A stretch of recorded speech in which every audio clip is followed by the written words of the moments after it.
Good evening, everyone. Welcome to Hardcore Challenge Live. I am Ben Klein, the commish of the Hardcore Challenge, and this is our Week 7 recap edition. We are going to give out the call-in number. The lines will only be open for a very short time, as we do have an interview we want to get in this evening. So, Week 7 is in the books. We are officially at the halfway mark of the 2016 Hardcore Challenge regular season. Our regular season is 14 games long, so with 7 of them in the books, you don't have to be a freaking mathematician to figure out we're halfway there. So, are you still alive in the playoff race, or do you see it slipping away? If you are sitting with 4 losses, you're teetering on the edge. If you got 5 losses, you are on life support. Typically, the 6th loss in the Hardcore Challenge is a death sentence. Teams have made the playoffs, but they are very few and they are far between. Usually 6 is death. So, Roid Ragers, you're probably already flatlined. No pulse, you're dead. Owners are going to start to have to look at their schedule as we are moving into the second half of everyone's divisional games. You know, that you've got to play all those division rivals again. You know, I have mine coming up, and it's going to decide my season. I have come back. I've won 3 straight, and after this week, I've got a tough matchup this week. Crazy tough matchup because I got a ton of buys. All 4 of my running backs are on bye this week. Isn't that awesome? Great planning there, huh? So, regardless, next week for me, I go on a 4-game division run where I have to play all 4 of my division rivals in a row. And that is absolutely going to decide my season right there. So the rest of you probably got that coming up too really soon. So make sure you take a peek at your schedule. Overall, another great week of football. Let's recap the awesomeness. That was week 7 in the Hardcore Challenge. The upset of the week, I believe, was Tama Terrace taking down Skull Crushers in a battle of 3-3 teams. I would have for sure taken Skull Crushers in this one, but Tama Terrace continues to fight and stay in the conversation for repeating as Wild West Division champion. Huge win for them, as is starting to look like they're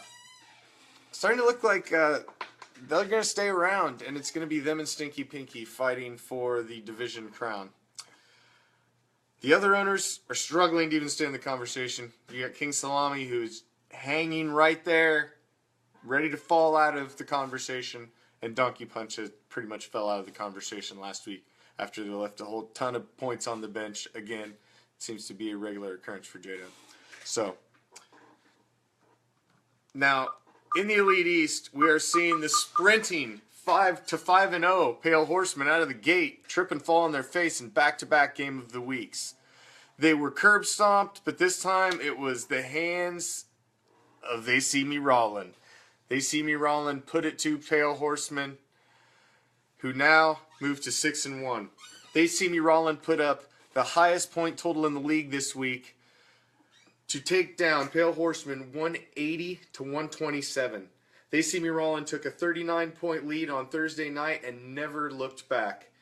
Each team met their expectations, but They See Me Rollin' exceeded theirs by 34.3%. So, we are going to go to the phone here. See, we've got our gentleman who's going to join us this evening.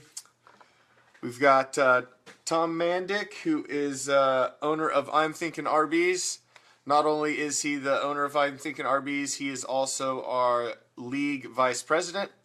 It's on his 3rd straight year of being our league vice president. Was also our first league vice president in 2011. So Tom's been a big part of our league. Thanks for joining us tonight, Tom. Hey, Ben. Thanks for having me. Alrighty.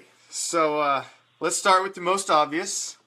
You're coming off a huge win over Stinky Pinky. How do you think things are looking so far for I'm Thinkin RBs in 2016?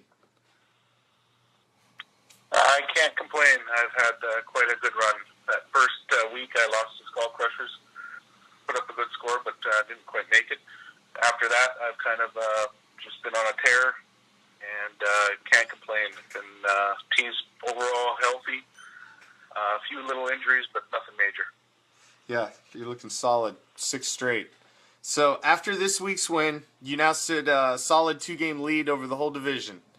Who do you think your biggest threat is to winning another division title, or do you not see a threat and think you just continue to run away with it? I still think Skull Crushers is a threat in that division. If he takes one more loss, though, that could be it for him. I play him next, not this week, but the following week, and that's my big bye week, so I kind of foresee maybe a loss in that one. Hopefully not, and then, so if he can go on a winning streak, I could see him challenging still for it. But otherwise, I think it's mine to lose. Yeah, I think so. I'm kind of surprised Johnsonville's popped up the last 2 weeks. They've won 2 big games in a row, and they jumped into the conversation. I was surprised Skull Crushers lost this week. I really thought they were going to. I thought they had that one won. I was surprised I got away from them. All right, this week you are facing one of our rookie owners who's sitting at 2-5, the 5-3 Bandits. Do you have any predictions for this week's game? Do you think it will even be a close game? No, I feel sorry for him. It's too bad he has to face me, but I don't predict it to be close either. This one I'm kind of predicting a major win again. So, not like this last week. This last week I knew it was going to be tough. And, that was. But this next one. That was a close one. That last one was close. Yeah, I was wondering if you were going to say it was going to be a blowout, because it looks to be a blowout to me too. So I was just wondering if you'd own up or not. So, Tom, you have arguably been the most successful owner that we have had in the history of the Hardcore Challenge. What do you attribute your success to? Is there a certain strategy you apply that affords you the success that some of these others can't seem to grasp? Time. I run another league, and I put probably a good hour to 2 every single day into fantasy football. So, and I start right away in June, and I work my way through, and I study everything. So it's been a lot of time, effort. This year I had a few extra draft picks thanks to our trade last year. Yes. And so it's given me the edge that way. But I'm really hoping that I can close this year out with another victory. So that way, when we start this 20-team league, I was the one who won it the first year, and I'd love to finish it by winning it this year. Yeah. Well, you're definitely looking good. I mean, you're number 1 on the power rankings now. You have, I do believe you are. Yes, you are. You're the number 1 in scoring as well, by quite a bit, actually. Quite a bit. All right. Speaking of Yeah, roll for the record on that one. There you go. So, looking forward to the 2017 season, like you mentioned, it's going to be our biggest draft day ever. What is your strategy for building a core to keep I'm Thinkin RBs at the top for seasons to come? It's all in my name, running backs. I think if you can get 1 or 2 good running backs, and you can get a half-decent quarterback, there's no issues there. Wide receivers there's lots of wide receivers out there, so I've never looked at wide receivers as a big requirement to go right after. So I built my team right off of the bat with 2 running backs, and it's done me well the whole time I've been in the league. So. Yes, it has. Absolutely. Okay, want to switch gears a little. Obviously, you're more than just an owner in our league. You're also our current vice president. Since we have you on, I'd like to give you the opportunity, if anything you would like to say to the other owners or possible future owners, or just anything you would like to say addressing the league at all as a whole. I just wanted to give you the opportunity to use the forum if you'd like for a minute, or not. It's your choice. I'd just like to, sure, I'll take that. And this league is all about fun, and it's always been that way for me, and that's how I... Oh, no. Did we lose Tom? Oh, I don't know what happened, but he's going to call back, and we'll pick it up there. Oh, man. I don't know what happened. I just heard it beep while I was sitting here. There we go. All right. You're back on, Tom. Hold that thought. All right. As you were. So, yeah, as I was saying, I'm all about having fun. That's the main thing in this thing, is to make sure that myself and everybody that's in the league is having fun. So that it's fair, that we have a team, a league that's always fair. So I'm always looking for ways to improve and just make sure that the league is as fair as possible and giving everybody the opportunity to be able to compete and, have fun in the league. So with that, any suggestions, I see come forward, I always bring to your attention. Absolutely. As the commissioner to, improve our league and stuff. And, I think it's been a great run since 2010, and I don't see any changes. I'm looking forward to the changes, other than losing David Johnson, of course. But, other than that, it's all good. That's a tough one. Because, I was talking to Matt, owns Beaver Street Roar, and he's like, I've got DeMarco Murray and Le'Veon Bell and Cam Newton, and you're going to make me reset? He's like, you have any idea how long it took me to build that? So, yeah. So, all right. Well, Tom, thank you for taking the time out of your evening to join us. I really appreciate it. I understand, obviously you're a couple hours ahead of me, so it's a little earlier in your evening, but thank you very much for taking the time out to join us. So, all right. Well, let's move back to where we were at, touching on the game of the week. Like we said, They See Me Rollins took down Pale Horsemen. They took them down 180 to 127. That was 34.3% more than was projected for They See Me Rollin.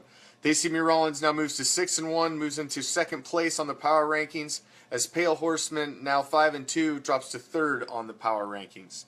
The result of the game of the week makes the Dirty South one of the most interesting races remaining.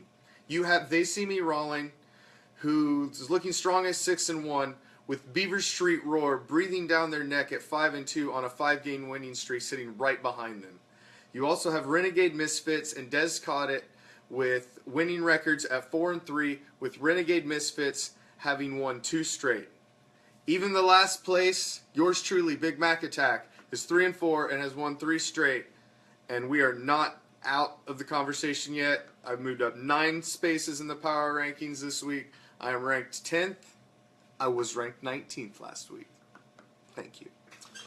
So, this division is far from over and far from having a favorite, and the second round of division games, which I start next week, I have 4 division games in a row, as the rest of my division mates start dealing with the same thing going down the stretch. This will, for sure, decide who the Dirty South Division champion is for 2016. Now, another notable mention for our Week 7 recap would obviously be the defending champ, Bison Broncos. Kent Schmidt has dropped 5 straight games and is looking more and more like we will not have our first repeat champion. They're running out of time to turn things around, Bison Broncos. You have the 5 losses. Usually the 6th one is a death sentence in the Hardcore Challenge, and very few teams have ever made the playoffs from that position. So, we'll touch a little bit on the Great White North. Obviously, we talked about that with Tom when we had him on the phone. He is sitting at 6-1.